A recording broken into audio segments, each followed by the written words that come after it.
principalmente pela simetria. Então, gostaria já de trazer essa questão para a presidência.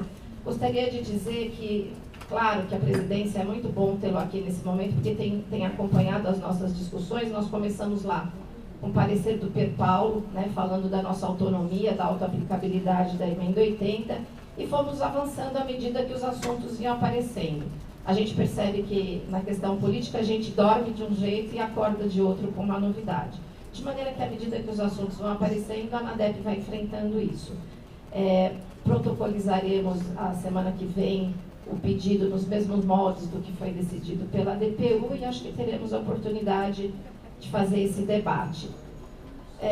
Também gostaria de trazer aqui, mais uma vez, já fiz isso numa outra oportunidade, mas tendo em vista que esse debate remuneratório está aceso de novo, tendo em vista a discrepância dos vencimentos dos defensores em relação aos promotores e aos juízes, eu acho que poderíamos, e aqui fica meu pedido novamente, para que essa administração reconheça a decisão que implementou o teto. Eu acho que seria um avanço, seria uma amostra de que essa administração vai cumprir com todos aqueles projetos que nos trouxe à época da eleição. Acredito nisso, acho que é uma administração renovada, revigorada, cheia de projetos, cheia de atitude, e tenho certeza e espero esse compromisso dessa gestão na implementação também das questões dos direitos sociais dos defensores públicos. Mais uma vez, então, presidente, agora o senhor aqui acompanhando a aflição da ANADEP, venho aí pedir de imediato, independente de todos os pedidos que a ANADEP está encampando, que decida pela implementação do teto nos moldes do que foi trazido pela decisão do TJ. Era isso, muito obrigada, bom dia. Obrigado, presidente. Passo a palavra, responderia os questionamentos ao final. Passo a palavra ao conselheiro Augusto Barbosa, recém-egresso da Transiberiana. Só para falar rápido ainda sobre esse tema das cotas, agradecer a participação do Momento Aberto, muito importante, muito salutar. E eu acho só para... Eu cheguei já a ler o voto elaborado pelo conselheiro Miracá, é um voto muito bom, muito politicamente denso, socialmente também importante.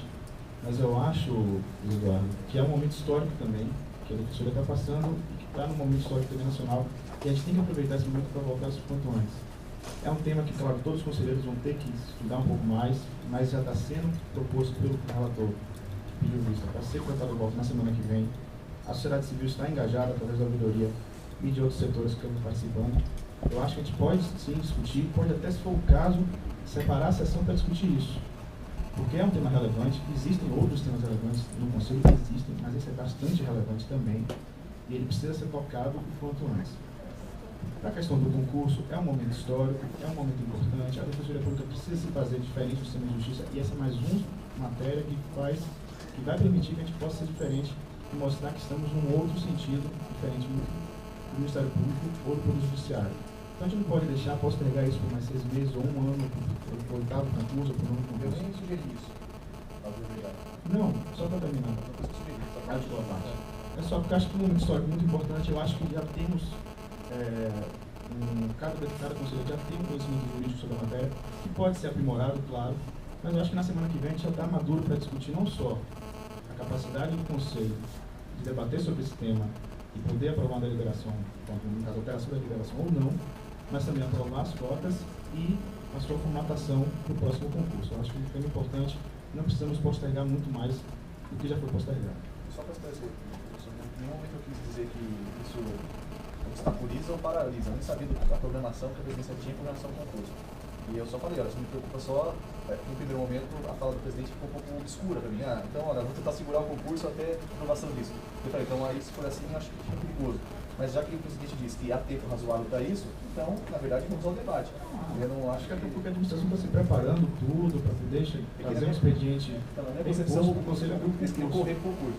Na minha concepção. Agora, o presidente falou que tem tempo. Não, estamos no tempo. concurso. Estamos no tempo. Estamos no tempo, e é que eu acho que não é um tema que vai demorar um mês para a gente debater. Eu acho que na próxima sessão, ou no máximo 2, a gente consegue. Eu não vi o voto aí. Consegue lidar com ele. Nenhum dos votos aí, pra falar a verdade. Não, claro, do Bruno ele passou a debate que está trazendo sexta-feira que vem. O do Pedro já foi apresentado.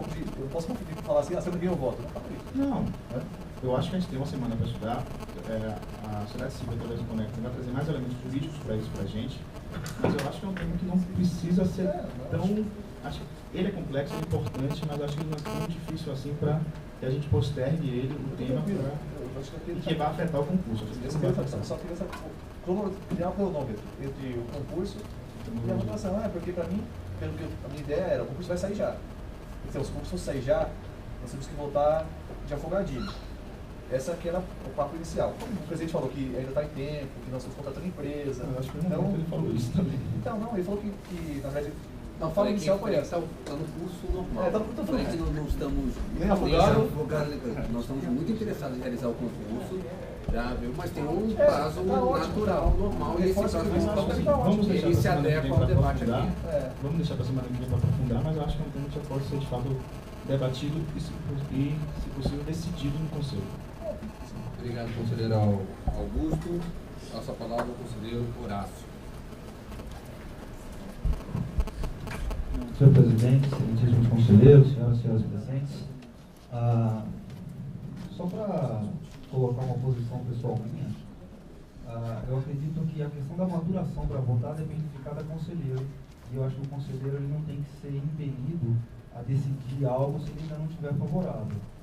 Não vi o voto de nenhum dos dois, que eu voto quando o conselheiro Pedro votou, eu estava de férias, e não tive acesso ao voto do Miragai. Então, confesso que essa questão de vamos acelerar por acelerar, sem que respeite a legitimidade de um conselheiro se apropriar de uma matéria, eu acho isso contrário, na verdade, ao próprio instituto do conselho, que tem que se apropriar, seja qual for o resultado do voto ou de qual esse conselho vai seguir. Com relação a Mogi das Cruzes, eu queria trazer algo que eu já conversei com o segundo sub ontem, e que é de extrema importância, porque o Tribunal de Justiça ontem extinguiu o Fórum Distrital de Brás Cubas. Isso foi algo feito realmente de surpresa para todos, não só para a Defensoria, mas também para o Ministério Público. Hoje a gente tem 2 defensores públicos e 4 promotores de justiça sem atribuição, porque na data de ontem simplesmente cancelaram-se todas as distribuições e protocolos do Fórum de Brás Cubas, que vai ficar só com um acervo até então existente. Vai acabar com o prédio? Eles falaram que vai terminar o prédio, mas assim, é uma coisa interessante. Extinguiu porque foi criado a 6ª e 7ª Vara Civil e 3ª Criminal de Mogi, mas não foi instalado. Então, quer dizer, eles primeiro cancelaram e não instalaram, e agora a gente está com uma situação que, no caso, sou eu e o defensor público Renato, e pela deliberação nós temos atribuições específicas em Brás Cubas, e agora as iniciais só podem ser distribuídas em Mogi das Cruzes. Então, tive a oportunidade de falar com o Bruno já está se adiantando aí com relação a isso, mas a minha maior preocupação que me traz não é nem essa questão de acerto da unidade que a gente está acertando, mas é a preocupação com relação ao convênio da OAB, porque os advogados são lotados em Brás Cubas, e aí se você provisiona Brás Cubas, eles não podem atuar no Fórum de Mogi, né? Isso também gera um problema, porque os processos estão em andamento, as pessoas chegam na triagem, é provisionado aí mandados de execução de alimentos, e o processo está em andamento, e a gente precisa fazer esse encaminhamento rápido. Não tem como a gente esperar. E aí fazer um questionamento para o defensor geral, para saber, eu não sei como é que está o andamento na CTI, com relação à possibilidade de intimação pelo próprio sistema ESAGE. Isso também facilitaria a gente, eventualmente, nas redistribuições de processos na unidade, porque a maior dificuldade que a gente tem, por exemplo, para redistribuir os processos de andamento de Brás Cubas para Mogi, é que Brás Cubas os processos eram físicos e Mogi são todos digitais, só alguns os antigos físicos. E aí, para você fazer a busca simples por final, acho que o Bruno deu algumas ideias já de distribuição por 3 finais, 3 dígitos, acho que era isso. mas de repente a intimação pelo ex-SAG também auxiliava, e eu lembro que o Juliano tinha adiantado alguma coisa, havia alguma coisa nesse sentido, eu não sei mais como é que isso ficou. E no mais, presidente, sendo breve, acho que até o Luiz Eduardo já acabou colocando o que eu ia colocar, eu queria saber, não sei se tem isso, mas na assessoria parlamentar, se existem projetos já em andamento e quais são esses projetos? Quais são os projetos que estão sendo trabalhados hoje na assessoria parlamentar?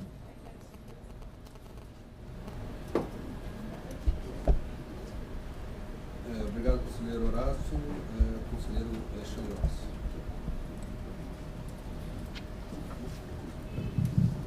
Bom dia a todos. Inicialmente eu gostaria de ouvir a informação, alguns colegas coordenadores regionais me encaminharam alguns questionamentos e reclamação, enfim, sobre a fórmula de encaminhamento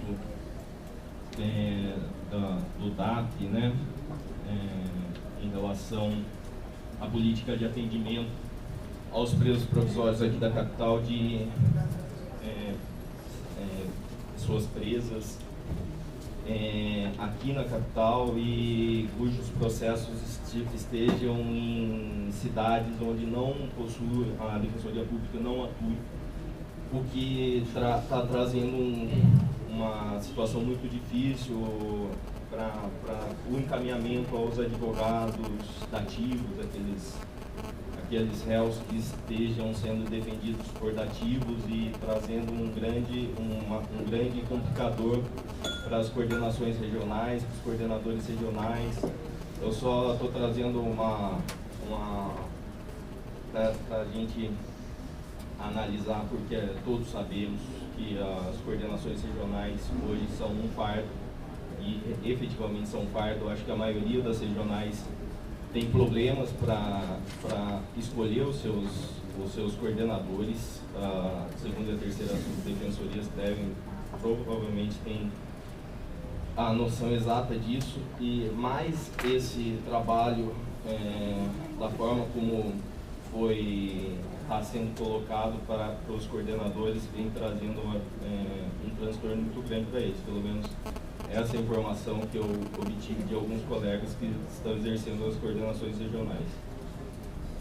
Com relação à fala da presidência, da FADEP, eu só gostaria de reiterar a necessidade também, pegando um gancho aqui, acho que todos falamos aqui hoje em autonomia, gostaria de reiterar a necessidade de autonomia da Defensoria, exercício da nossa autonomia e a necessidade de simetria com as demais carreiras jurídicas, Ministério Público e magistratura. Acho que a carreira hoje se preocupa muito com essa questão, com a questão estrutural e vencimental, a distância que temos hoje. E, enfim, não há muito mais o que se falar. O Luiz Eduardo e o Horácio já questionaram a presidência sobre como está o trâmite, seja junto ao executivo, seja junto ao legislativo com o assessor parlamentar, enfim, só para deixar essa reflexão e a necessidade da gente caminhar o mais rápido possível para não ficarmos mais distantes ainda dos demais atores do sistema de justiça. Obrigado. Obrigado, conselheiro Alexandre Horst. Passa a palavra ao conselheiro Luiz. Bom dia a todas e todos. Na verdade, eu vou parabenizar até o movimento que veio aqui, trazer a sua visão, a sua contribuição ao avanço da Defensoria. Esse tema é caro, sim, a Defensoria como um todo. Já de há muito vem sendo discutido. Eu, particularmente, estive na outra composição do Conselho como conselheiro eleito. E à época, e aí já dialogando com a fala do conselheiro Pedro Avelar e do conselheiro Luiz, à época, o Conselho, sabedouro que é de competência do Conselho aprovar o edital para abertura do concurso de defensores públicos, optou por não terminar a discussão, não havia tempo para terminar a discussão naquele momento, e houve um compromisso do Conselho de se votar o processo em si antes do próximo edital, até porque havia tempo e há tempo. Nesse sentido, até explicando a fala do presidente, que toma a liberdade de colocar o que eu entendi da fala e que eu sinceramente acredito que tenha sido a intenção, na verdade é que todos aqui, conselheiros eleitos ou não, estão empenhados na votação e acreditamos que há tempo hábil porque o concurso ainda está na sua fase inicial, não há nenhum atraso nesse momento, pelo contrário, há sim um andamento normal do trâmite do concurso, do 7º concurso, e que a gente acredita que vai ser possível a votação, sem também, viu, conselheiro, qualquer tipo de pressão para os conselheiros. Como todos os processos aqui, até aliás, isso é uma marca dessa gestão da administração, todos os processos são votados com a maior tranquilidade, sem pressões, fora aquelas pressões feitas aqui nos debates normalmente, pressões essas que os conselheiros eleitos fazem questão de fazer sobre nós também, e que nós também devolvemos devidamente regimentalmente. Bem, dito isso, também gostaria de falar aqui um pouco a respeito do que o conselheiro Ossi falou, do comunicado da DAP quanto aos relatórios de presos provisórios cujos processos tramitam em outras comarcas essas que têm defensoria. Na verdade, a ideia...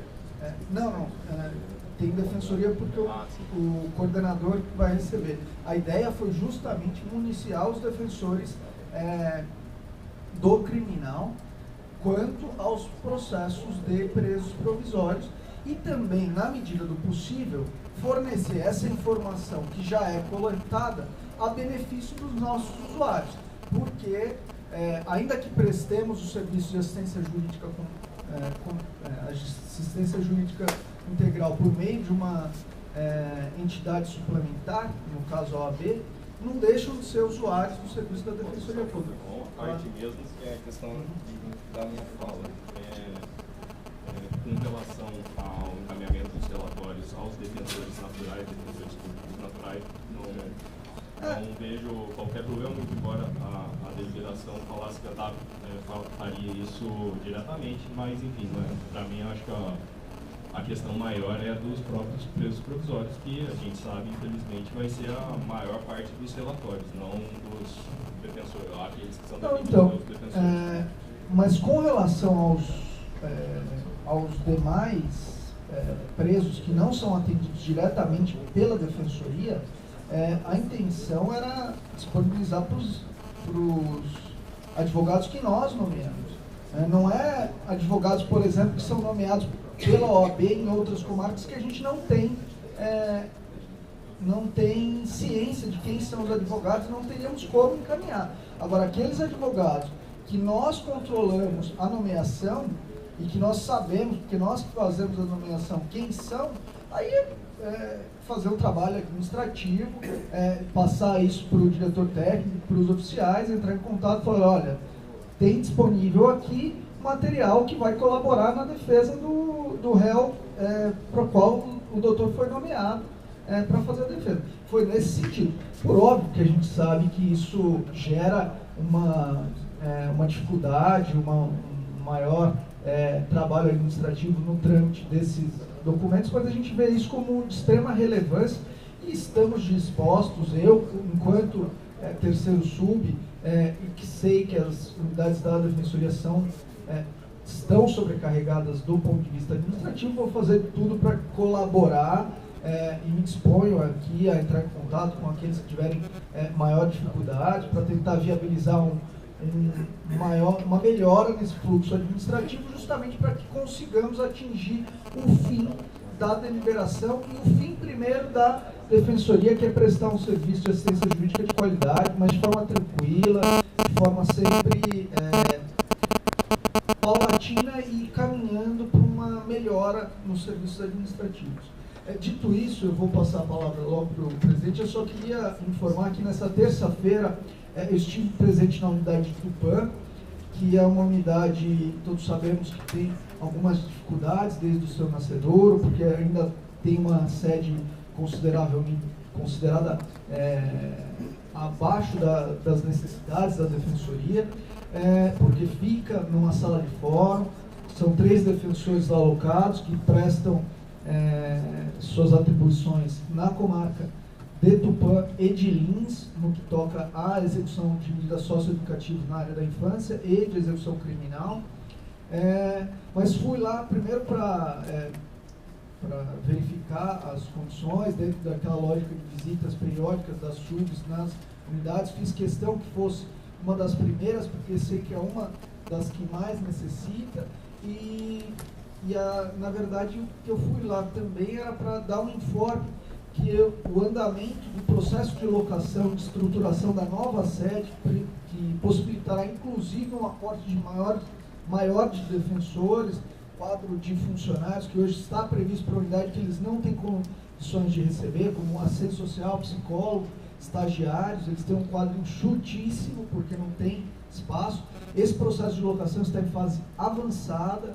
Na verdade, a entrega do prédio está marcada para dia 15 de janeiro, a partir de quando nós iremos colocar as divisórias e o material de infra, e a gente quer crer que até o fim de janeiro, começo de fevereiro de 2015, a unidade de Tupã vai já estar instalada, tendo uma melhora significativa na prestação da assistência jurídica de Tupã. Né? 15 de janeiro. 15 de janeiro de 2015 é a data contratual para a entrega do prédio de Tupã. Eu acho que, e eu particularmente fui ver o prédio, é um prédio excepcional, vai ter uma melhora significativa, possibilidade de mais salas para novos defensores, até porque nós temos um planejamento de expansão para lá. Lá é um local que com certeza comporta novas defensorias. Enfim, é muito gratificante quando a gente vê que a coisa caminha para uma melhora necessária que vai de encontro a tudo aquilo que nós nos propusemos quando resolvemos iniciar esse projeto. E aqui eu dialogo com a fala da presidente da PADEP, dizendo que todos aqui estão cumprindo com aquilo que disseram quando em campanha. E isso eu faço questão de frisar, porque tudo aquilo, e eu estava em campanha ao lado do Rafael Vernaz, nós estamos cumprindo sem exceção. Bom, dito isso, passo a palavra para o presidente. Tenho aqui meus 60 minutos para apresentar todos os temas. Bem, começando pelo conselheiro Luiz Eduardo, senti falta da fala do conselheiro Pedro Avelar, tenho tanto gosto em responder e replicar todas as vezes, mas enfim.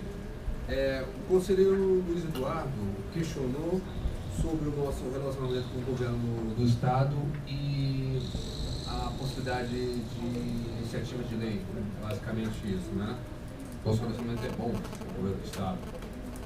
Digo bom no sentido de que é respeitada a nossa independência, é respeitada a nossa autonomia, a instituição é vista como uma instituição muito profissional, né? Goza de uma respeitabilidade muito grande no Executivo e a percepção da atual gestão, e acho que é reflexo também da carreira, é também de profissionalização, né? Então isso tem levado a que os debates e os contatos tenham se tornado mais profícuos e tenham sempre um enfoque em projetos que envolvam áreas comuns entre o Executivo e a Defensoria Pública.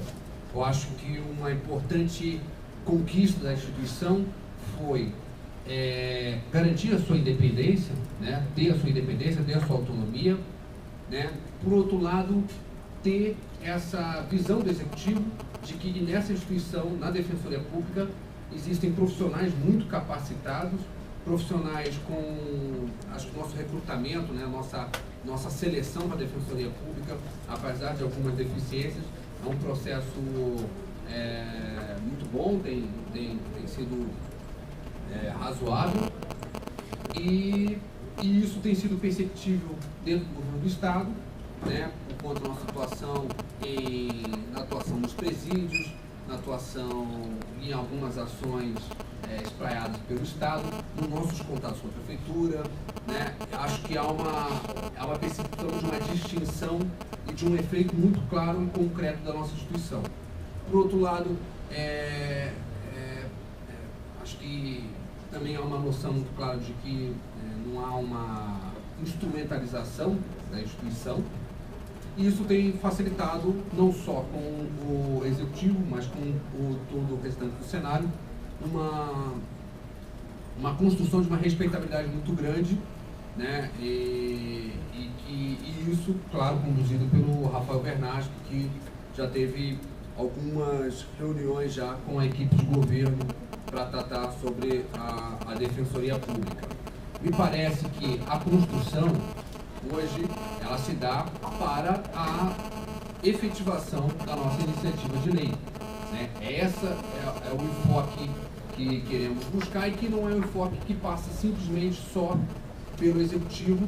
Ele é multidimensional, ele passa pela sociedade civil, passa pela Assembleia Legislativa. É uma construção que é feita pela nossa assessoria parlamentar, é feita pelas subdefensorias em conjunto com o Defensor Público Geral, por os senhores conselheiros, né, pela ouvidoria, então por uma tessitura social daquilo que foi construído na nossa emenda constitucional 80. Me parece que isso não está muito distante, parece que isso tem um campo próximo para acontecer, mas eu acho que também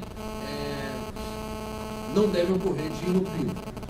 Uma prova disso é de que estamos numa comissão de reforma da Lei Complementar 80, que tem como escopo um envio do projeto pelo Defensor Público Geral, com as reformas, né, com aquilo que a gente reputa como importante ser alterado e adaptado na Lei Complementar 98. Não faríamos isso se não vislumbrássemos no horizonte a possibilidade desse envio desse projeto. Então, com muito cuidado e claro, no começo, né, lá em maio, em junho, né, com muito cuidado, né, de estabelecermos e nessa relação com o Legislativo, com o Executivo, até mesmo aqui falo com a própria sociedade civil, de a gente deixar bem claro qual é o nosso projeto de gestão, né, qual era o projeto de profissionalização e de diálogo, né, com todos os setores, não só com o Executivo, Legislativo, sociedade civil, associação nacional. Percebemos já nesses 4, 5 meses uma repercussão grande. Eu acho que, tirando, é claro, aqui falando muito abertamente, alguns momentos onde temos naturalmente alguns embates com a associação, eu acho que o saldo natural, o saldo é muito positivo. Com a sociedade civil, eu posso dizer que eu mesmo, em especial pela brilhante condução da ouvidoria pelo Alderon, eu mesmo fiz inflexões aqui nas minhas posições e acho que temos hoje 99,9% de pontos de intersecção e estamos construindo conjunto. E essa mesma estratégia e tática é que estamos utilizando com a Assembleia Legislativa e com o Executivo. A nossa estratégia hoje, ela passa, nesse aspecto estritamente, né, interinstitucional, tirando, é claro, o trabalho em conjunto com a sociedade civil, ouvidoria e o trabalho em conjunto com a PADEC, ela é bifurcada e conjunta por um fortalecimento do nosso relacionamento com o Executivo, em especial com a Civil e as demais secretarias. Tem um relacionamento que não é pessoal, mas um relacionamento profissional de todos os nossos setores técnicos do Executivo, e, por outro lado, de um relacionamento institucional da Defensoria Pública com as diversas bancadas, diversos segmentos representados na Assembleia Legislativa. Isso com o seguinte objetivo muito claro, que é de tornar a instituição Defensoria Pública uma instituição permanente, é óbvio, né, como está na Constituição, mas instituição influente, mas influente do ponto de vista positivo, e é claro, e capaz até de não só demandar em projetos de interesse estritamente institucionais, como aqueles relacionados à nossa lei orgânica, até com capacidade de interferir em projetos que causam diretamente impacto no nosso usuário. E vocês Vocês sabem que fizemos o planejamento estratégico na primeira subdefensoria, estamos finalizando o planejamento estratégico de gestão e pretendemos, no primeiro semestre de 2015, realizar o planejamento estratégico da instituição, com a participação dos conselheiros, com a participação da sociedade civil, dos diversos segmentos que queiram participar, né? Isso sem prejuízo da pré-conferência, são duas coisas diferentes. O planejamento estratégico tem muito mais a ver com gestão, né? Mas dentro desse planejamento estratégico de gestão que nós estamos realizando, uma das ações, é claro, é a ação parlamentar, e aqui elenco que acho que tem aqui pelo menos umas 25 ações já elencadas como diretrizes para ação parlamentar, que já estão em curso, algumas como a reforma da Lei Complementar 988, o estudo da nossa reforma de uma emenda constitucional estadual que possa impactar e conformar a nossa Constituição estadual à Defensoria Pública, estabelecer um fluxo entre os núcleos e as regionais e a Assembleia Legislativa, né, por conta desses diversos processos que estão em trâmite lá, banco de dados de ações legislativas e judiciais de interesse da instituição, né, e mapeamento das assessorias parlamentares das diversas secretarias. Todas as secretarias têm essas assessorias parlamentares, o MPTJ também tem,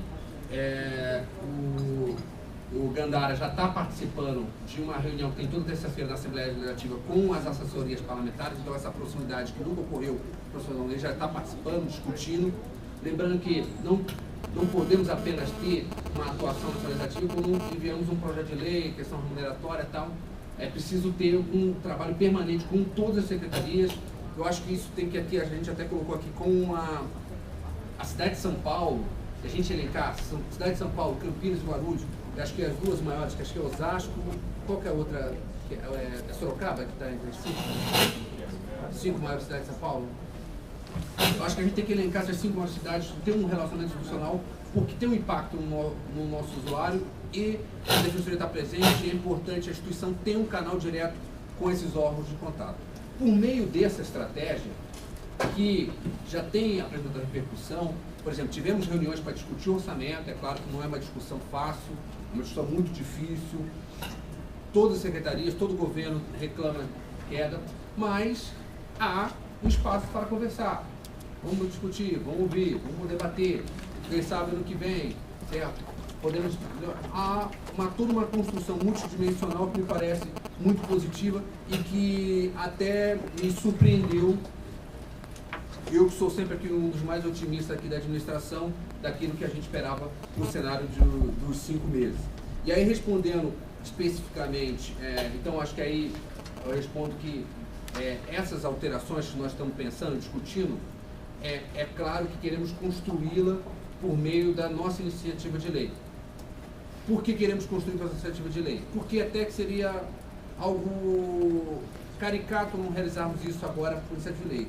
Então é melhor, às vezes, a gente passar para essas etapas, que é a etapa da boa política, a etapa da boa discussão e da boa negociação com os diversos órgãos, dizer, olha, agora a Defensoria Pública tem iniciativa de lei. Não adianta simplesmente aqui a gente rabiscar uma coisa e enviar ela para a Assembleia Legislativa, senão conversando com os diversos segmentos. Que as pessoas que estão na Assembleia Legislativa foram eleitas e são representantes legítimos da sociedade. E com eles que nós temos discutido, dizer, ó, essa emenda constitucional 80 tem repercussão no Estado e nós podemos enviar a iniciativa de lei. Conversar com o Executivo, que cada vez mais parece completamente está compreendendo por completo o papel da Defensoria Pública, dizer que isso é uma garantia para a Defensoria Pública e às vezes até um facilitador para o Executivo naquele projeto que ele possa ter de expansão da Defensoria Pública. Respondendo isso, das diversas indagações da associação, em relação ao auxílio alimentação, é compreensível a insatisfação. Eu também tive negado meu auxílio alimentação, perdi o mandado de segurança na Justiça. A administração, vocês sabem que tem regras, são estritas, não é uma questão simplesmente de a gente adotar um posicionamento que a gente bem pensa. Foi uma discussão muito acalorada, foi uma discussão muito profunda, era muito mais simples e muito mais fácil para a gente chegar e não se colocar nessa situação e dizer, olha, a auxílio alimentação cabe o presidente da associação, até porque eu Vernasco, o Napolitano foi vice-presidente, né? E até porque eu estou com mandado de segurança contra essa própria instituição, dizendo que, olha, eu devia ter recebido auxílio alimentação.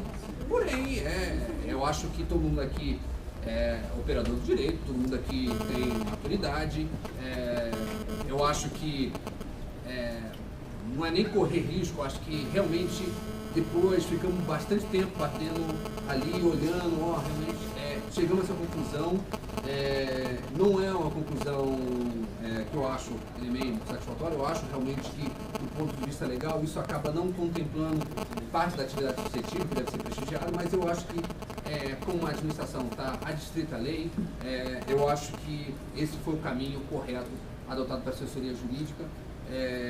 E eu acho que o caminho também é como eu tive a Fernanda e eu acho que o Leonardo também adotar a medida judicial para fazer esse questionamento da justiça e talvez a justiça possa alterar esse posicionamento, né, e quem sabe fazer essa garantia também para o dirigente associativo. Prorrado claro, está em estudo, não é uma coisa tão simples por dois aspectos. Primeiro, o que está permeando todas as nossas discussões ao longo do ano, que é a questão orçamentária. Todas as nossas questões, e aqui a gente discutiu inúmeros temas relacionados à gratificação, a questão central dentro da nossa estratégia é a questão que esse conselho discute, a questão orçamentária, e é dentro dessa flecha orçamentária que esse conselho superior aqui vai tomar as decisões. O que é possível, não é possível, aquilo que é prioridade para agora, aquilo que é prioridade para depois, aquilo que vamos implementar daqui a 1 ano, 2 anos. Essa é a primeira questão relacionada ao hardware, né, que na verdade é o computador, até porque temos duas rubricas, uma que estabelece compra de computador e outra que teria que estabelecer para isso. E outra questão mesmo é a estruturação legal, apesar do Procurador do Estado ter estabelecido daquela forma, não estamos tão certos que aquilo não poderia ser atacado, né, pelo Tribunal de Contas. Vamos falar, mas se o Procurador do Estado fez, por que nós vamos fazer? Sim, o Procurador do Estado, primeiro, a gente não sabe se eles podem ser auditados nisso. Segundo, que não sei em que situação isso ocorreu e que cabe à administração ser zelosa, adotar as cautelas, né? Cabe aos conselheiros cobrar, cabe à associação cobrar e cabe à administração, no papel que estamos exercendo agora, ser cautelosa e enfrentar todas as etapas para análise desse tema. Concordo completamente com a análise genérica de todos, de que é inadmissível a diferença salarial entre o defensor público, o Ministério Público e magistratura. É algo que claramente temos esses debates todos aqui, de que realmente enfraquece a carreira, de que isso não é positivo e de que temos que ter o mesmo prestígio remuneratório, não só remuneratório, institucional, que essas instituições. Isso repercute claramente na nossa defesa do nosso usuário, repercute na profissionalização, repercute na perenidade do servidor, né, do defensor público, não só do defensor público, mas dos outros demais servidores dentro da instituição, e isso é óbvio que acaba uma meta. Ninguém aqui quer entrar com uma gestão e sair com um déficit salarial. O que se trata disso é de estratégia, né? E o que ele está discutindo estratégia é justamente isso. Nós temos hoje iniciativa de lei, nós temos hoje algumas iniciativas no cenário federal, nós temos hoje a questão orçamentária e temos que tomar escolhas. Quais são essas escolhas que nós temos que tomar? Quais são essas escolhas que são estratégicas? Eu acho que nós temos, no ambiente da reforma da Lei Complementar 88, na nossa comissão, um bom ambiente para aprofundarmos esse debate, né? Das escolhas que vamos adotar. Não são, eu acho que não existe, por exemplo, e isso debatemos dentro da administração, não existe uma condenação prima facie de nenhuma verba, sem nenhuma análise aprofundada, né? Existe aí no cenário federal, algumas verbas estão sendo debatidas, teve ontem a iniciativa da Defensoria Pública da União, pende de julgamento do Supremo Tribunal Federal essa decisão. Eu acho que esse conjunto de fatores se consolidando, né, eu acho que cria um outro cenário para realizarmos um outro debate interno. Isso também implicaria em tomarmos outra escolha. Falamos dessa questão, mas também podemos falar da questão, como foi apresentada, a questão de algumas verbas, como a questão da substituição, né?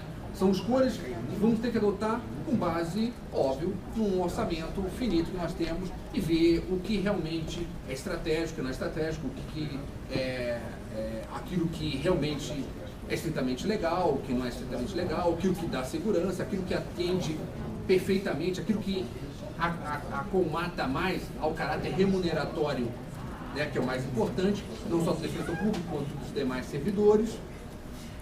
Eu acho que esse debate pode ser feito de maneira muito franca e discutido. Eu acho, inclusive, que, e aqui faço até um apelo de maneira en passant, vejo que em alguns pontos há uma polarização, há uma radicalização sobre o tema, e eu acho que o ideal é a gente adotar uma visão profissional mesmo, uma visão técnica daquilo que é cabível, que não é cabível, sabe, com essas importantes contribuições da associação, dos conselheiros, das outras instituições. Eu acho que a gente pode avançar muito por meio do nosso trabalho na comissão, né? Filtrando, eventualmente, aquilo que a gente acha que não é muito plausível nesse momento, aquilo que é o mais concreto para esse momento, e focarmos nisso e fazermos avançar na iniciativa de lei. Eu acho que isso é a melhor forma. Desculpa ter me estendido, mas tem que pensar que contemplei aí todos os questionamentos. E dessa forma... Gostei desse ano passando. Esse ano passando que eu achei interessante. Sou sempre... se apega aos detalhes mais... 60 minutos de ano passado. Sou conselheiro pedagógico, fui presidente da associação, anos de chumbo, quando a minha palavra era caçada com 2, 3 minutos. Aqui eu concedi 35 minutos livre, freestyle para presidente, e eu só estou respondendo os questionamentos. Presidente, só uma observação. Eu queria realmente louvar a atitude da presidência em reconhecer o papel e a dialética da associação. É muito importante, acho que o debate fica muito mais tranquilo, apesar dos temas serem espinhosos.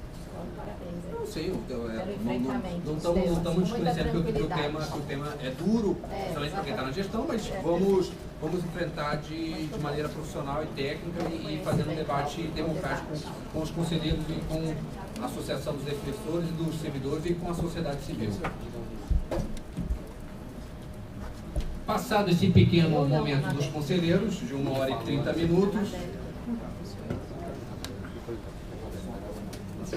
o evento aberto foi bem rapidinho. A fala do presidente foi 5 minutos.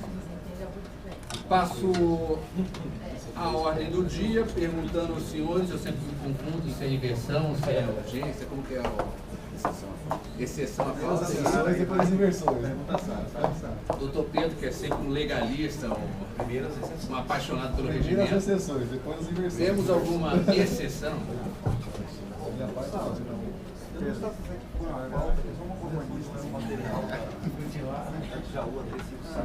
Tá. Não temos exceções. Então passamos às inversões. Temos o 355, 2012, que quase não é uma inversão, e o 318, 2014. Mais alguma? Tem. Afastamento 322, 2014. Está na pauta dele.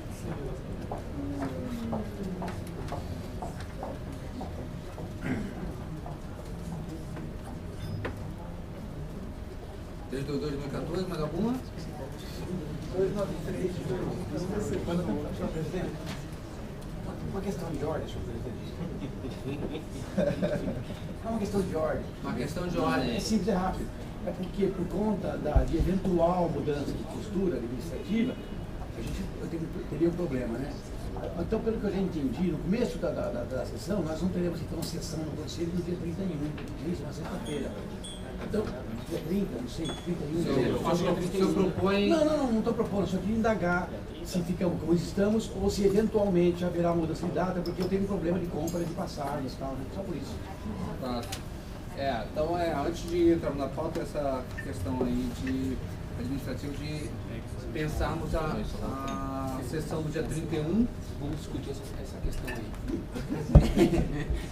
Essa exceção. É que na realidade, nós, até mesmo nessa proposta de promoção, dissemos que teríamos que ter, até se falou em extraordinárias por conta de promoção, que era uma questão complexa, né?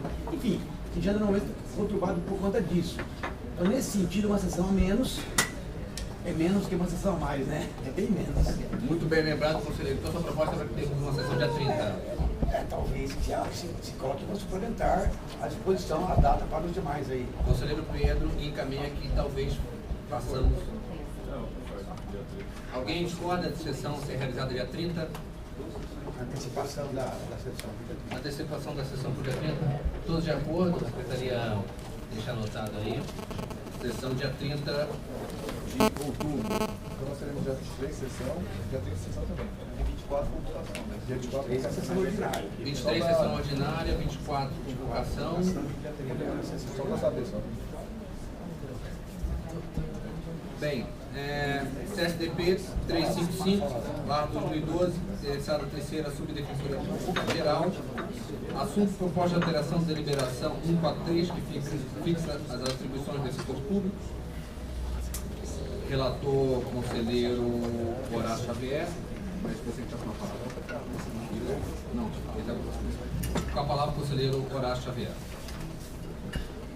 Trata-se de um procedimento administrativo que alterou as atribuições da 2ª e 3ª Defensoria Pública de Jaú, aprovado nesse Conselho Superior e publicado no Diário Oficial de 8 de outubro deste ano, através da deliberação 304.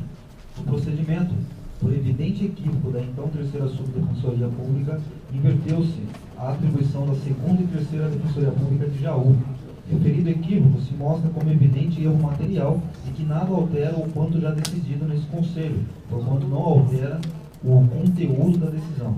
Desta forma, após provocação por e-mail recebido dos colegas interessados, promovo de ofício a correção da deliberação 304 para constar a 2ª Defensoria Pública de Jaú e a 3ª Defensoria Pública de Jaú como deveria, invertendo apenas a posição. Por esses fundamentos, voto pela correção do erro material e publicando a deliberação 304. Obrigado, conselheiro. Aqueles que concordam com o tempo do... Aqueles que concordam com o voto proposto pelo conselheiro Horácio Xavier Franco Neto, propondo a alteração e a modificação pelo erro material, permaneçam como estão. Aprovada a alteração.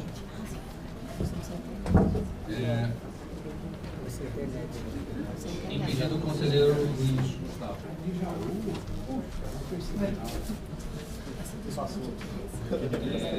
Quero saudar o conselheiro, o nosso novo defensor Marcelo Novaes. Obrigado, excelência. Pela presença e brilhantante conselho. Mas não foi voluntária. Hoje foi involuntária. Só não passa a palavra porque já estamos no momento regimental de voto. Mas tudo começou em Atenas, no braço. Chamo o processo CSDP 318/2014, interessado conselheiro Pedro Antônio de Avelar, assunto proposta de alteração da deliberação 244/2012, regulamento concurso de promoção na carreira. Relator conselheiro Luiz Gustavo Fontanete Alves da Silva, tem a palavra. Só pedir para passar a versão do quadro para todos. Na verdade, então, mas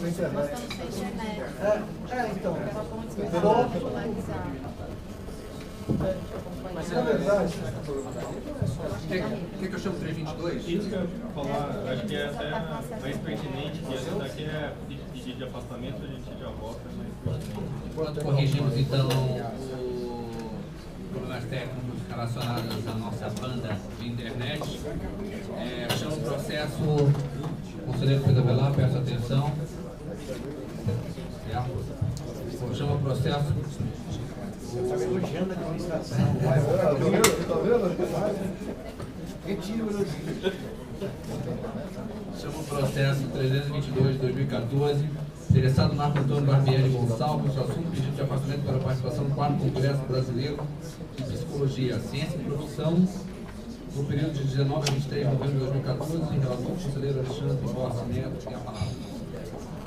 Excelentíssimo presidente, excelentíssimos conselheiros, trata-se de pedido de afastamento para participar do 4º Congresso Brasileiro de Psicologia, Ciência e Profissão no período de 19 a 23 de novembro de 2014, que ocorrerá na cidade de São Paulo, confeccionado pelo servidor Marcos Antônio Barbieri Gonçalves, sendo que o afastamento se restringe aos dias 20 e 21 de novembro de 2014, conforme requerimento do mesmo. Bom, me abstenho de ler o voto inteiro, todos os requisitos foram preenchidos, só explicar por que o afastamento se restringe ao dia 20 e 21.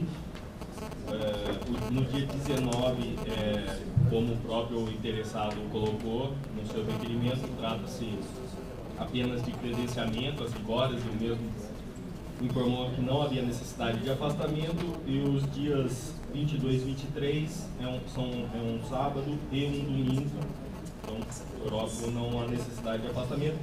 Todos os requisitos foram preenchidos, o interessado renunciou ao seu direito a diárias, voto pelo deferimento do pedido de afastamento nos dias 20 e 21 de novembro de 2014. Obrigado, conselheiro. Alexandre Ossi, encaminhado pelo deferimento do pedido. Os conselheiros que acompanham o voto permaneçam como estão. Aprovado, então, o pedido de afastamento. Secretaria, pedido de afastamento 1322. Temos problemas corrigidos em relação à nossa internet. Podemos seguir? Então. Não, mas já temos aqui, ó. Temos o papel aqui. Na verdade, tem a versão impressa do quadro. Bom, eu tenho voto em que eu destaco aí alguns principais pontos. Eu mandei o voto por e-mail para todos. Não sei se estão conseguindo acessá-lo. Não está, né? Mas dá para. Não, é porque antes do quadro tem explicar o porquê. O voto, né? Antes do. Eu vou ler. Bom. Sara, alguma previsão? Não.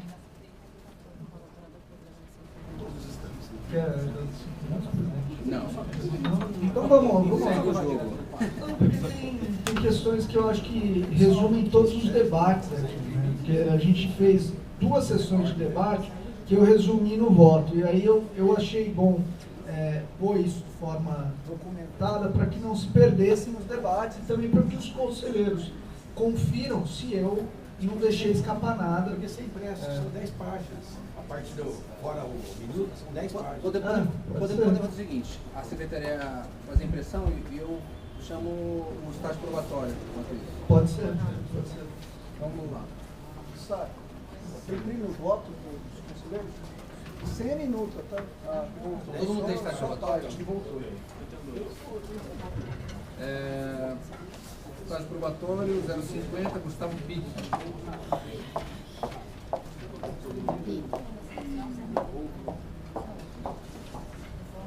Com a palavra o conselheiro Alexandre Ossi. Cuida-se de procedimento administrativo de acompanhamento de estágio probatório, visando avaliar a aptidão para a confirmação da carreira de defensor público do Estado. É o segundo relatório semestral, também me abstenho de lê-lo até o final. Aparecer da corregedoria pela continuidade do estágio probatório. Não há apontamentos, nenhum conselheiro foi relator KF, voto pela continuidade do estágio probatório. Eu quero fazer uma manifestação nesse estágio, do Gustavo Pique, né? Eu sei que o Conselho não mais